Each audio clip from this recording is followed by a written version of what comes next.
I've gone over every day in November in Bitcoin's history to find out what is the best day to buy, typically speaking, for Bitcoin, especially when Bitcoin is in an overall macro uptrend. That is, folks, of today's video. Also be looking at a little bit of the weekly closure coming in later tonight, but I do want this video to kind of stand alone, and it is a little bit ahead of preparations for the month of November, but as you'll be seeing in this video, just like October in this case as well, I do think that early preparations are warranted. So without further ado, we can jump right into it, starting off right over here. All of these vertical bars represent Novembers in Bitcoin's history, of which we're about to experience another November in about 10 to 11 days from now. Let me actually just check on my calendar here. Yeah, there's 31 days in October, so 11 days from now, or actually 2 Thursdays from this moment. But what I've gone through is I've measured, 1, the returns in general for November, 2, when November is most likely to put in its highs and lows, and then also segregated that data by halving or U.S. election years, which are one and the same. So we can just start off right in over here, and you can see that the overall returns for November are actually rather interesting. It has been a more positive month for Bitcoin, generally speaking, with 9 out of 14 prior Novembers closing positively. So that is over a 64.25% strike rate for just blindly closing positively. Now I've gone ahead and calculated the average returns for those positive closing Novembers, and we have seen almost 21% on average returned for a positive November, of which I also calculated the median here as well, just to kind of get a little bit more insight into this data. And the median actually, I would say, decently lower than the average at about 12.5%. Of course, in the events that we have seen negative Novembers, we have seen an average loss of 17.34%, and the median here is actually pretty much right on the money as well. So, if it is going to be a losing November, typically it is pretty bad, actually. But as we'll be going over a little bit later, there's something a little more interesting to be looking at with those losing Novembers. So that is just the data at face value. What I'll do now is I'll go ahead and assume that Bitcoin, closes, let's just say somewhere around here. Maybe I just mark it up to $70,000. And if Bitcoin were to gain an average of, let's say, 20% or so to the upside, that would put Bitcoin at 85,500. Of course, if Bitcoin were to play out the median, I believe that was about 12.5% or so, which would put Bitcoin a little bit closer to 80,000 bucks even. And of course, we should go over the negative aspect as well, losing an average of about 17%.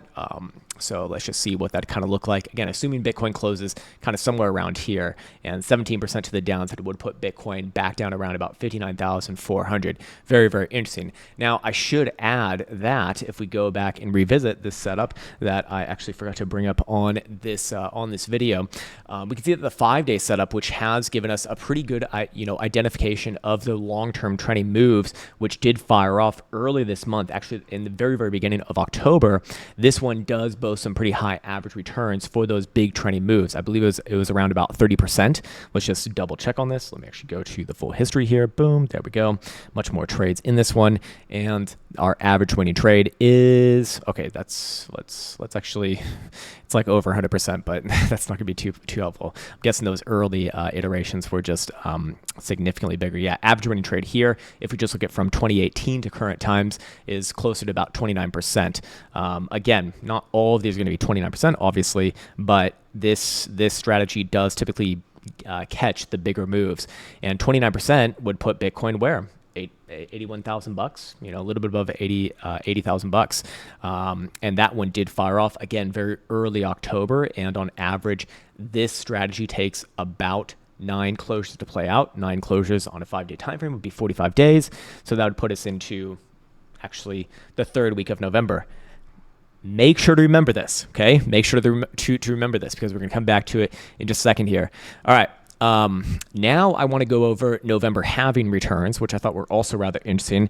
In every halving year or U.S. election year, which has only been 3, it's not a big sample size, obviously, but we have seen positive Novembers actually. And what's even more interesting here is that the average return was pretty much bang on what we did see when all the data was included right here. And same thing for the median actually as well. It's like super close. We can see, a pretty big outlier, and actually the most recent one, that was 2020 at almost 43%. The other two, 12.5 to 6.5% almost respectively. So moving on from there, I would say probably, one, Novembers in general are more likely to close positively.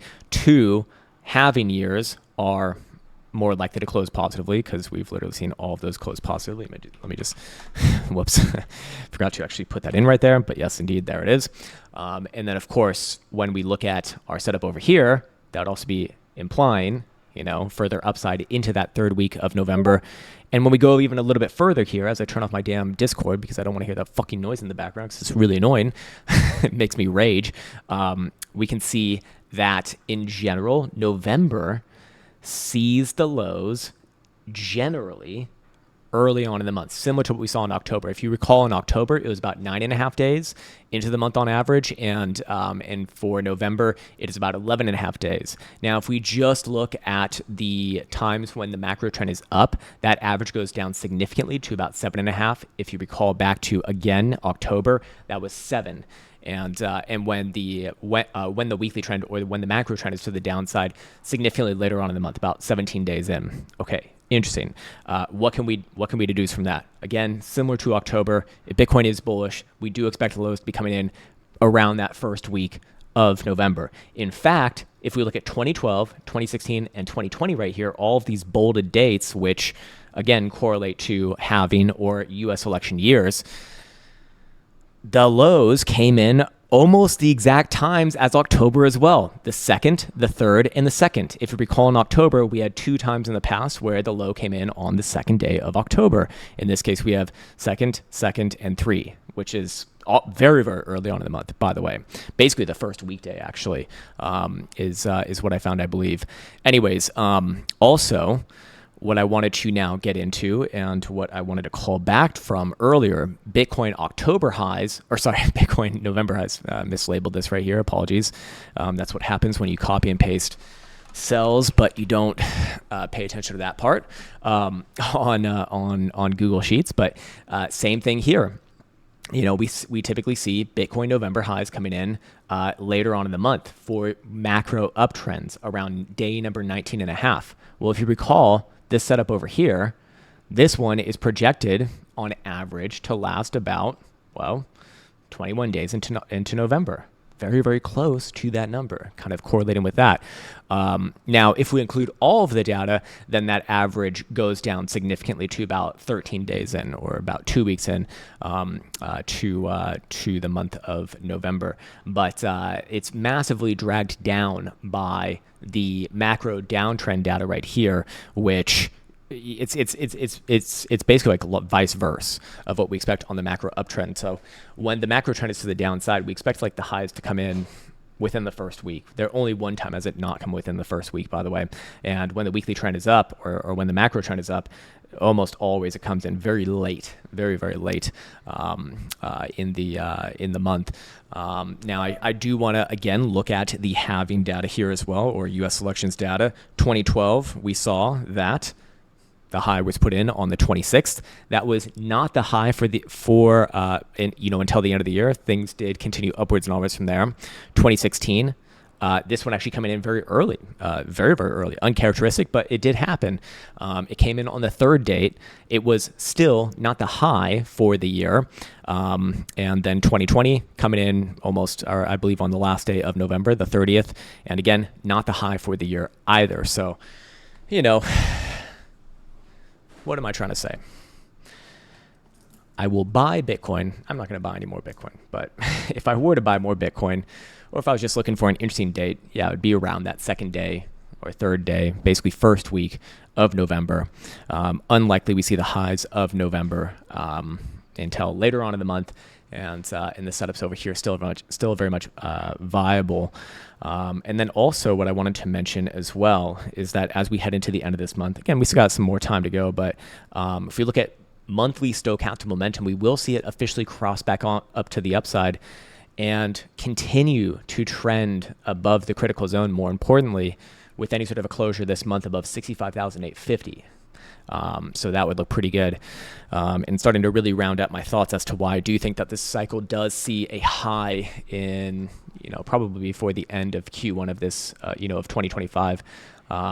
Because really, like, when you get into this region right here, it doesn't like to stay here for, for super long. I could see it doing something like this into like maybe March, April, something like that, put in some divergence on a lower high and then come down and play at the actual downside move. But, what would this look like, assuming that it does continue up here? So I'm making one assumption, but, and this is going to be the defining feature of my sort of, idea that Bitcoin does top out in Q1 of this coming year. But, for the people who think it's going to be coming into late 2025, I do think that's less likely. I mean, what would it look like? It's going to go all the way up here and then down. I mean, when have we ever seen it stay that long after testing this region right here? I mean, I guess kind of. This one, how long did this one last? Actually, this one did last about a year. So perhaps yes, I guess possible. Just doesn't seem very, very likely to me. But hey, I can be wrong on that. Anyways, I'll round up those thoughts in like a dedicated video a while from now. Also, weekly HPDR closing later tonight. Look, anything above the median is going to look pretty damn good for a test to the top side of the 38.2 level coming in the next week or two. The monthly time frame, I'm curious. Actually, didn't even check, but let's see. Yeah, 38.2 levels coming in where? $74,000. I mean, let's just make I'm going to make a hypothetical here. What if Bitcoin closed above the 38.2 level by end of month? At that point, have to be looking somewhere around the median, which is now $114,000 for Bitcoin. Not in the next month after that, but to come in the months to follow. So yeah, perhaps we're in for an explosive end of the month. Again, we typically don't see the highs for October until at least the third week, which we're about to head into now, or as of tomorrow. And November, more than likely, probabilistically speaking, not certaintistically speaking, but probabilistically speaking, more likely to continue on with that run to new highs as well. So that's a good place for me to be leaving off on this video. I think a nice and short and Swedish one, hopefully. Swedish? No, actually no. It's 12 minutes long. Too fucking long. Been listening to this fucking rat-faced voice motherfucker for too goddamn long. 12 minutes of my life gone like that, with no value included as well. So I'll end the video on that note. Also, do want to remind myself to talk about the crypto school. There is still signups available from now until Wednesday. Wednesday is going to be the last day for this current cohort, and it's free. You can just sign up in the link in the description below. It goes over my sort of like general theory template for price action and how you can kind of set up your own strategies for yourself, and well, actually be able to trade maybe a little bit. Of course, if you're doing whatever you're doing, you keep on doing that if you like to do that. That made no sense. I didn't get enough sleep last night, so it ain't making no sense to me either. All right, I'll sign off on that note. Take care, much love, and see you hopefully tomorrow.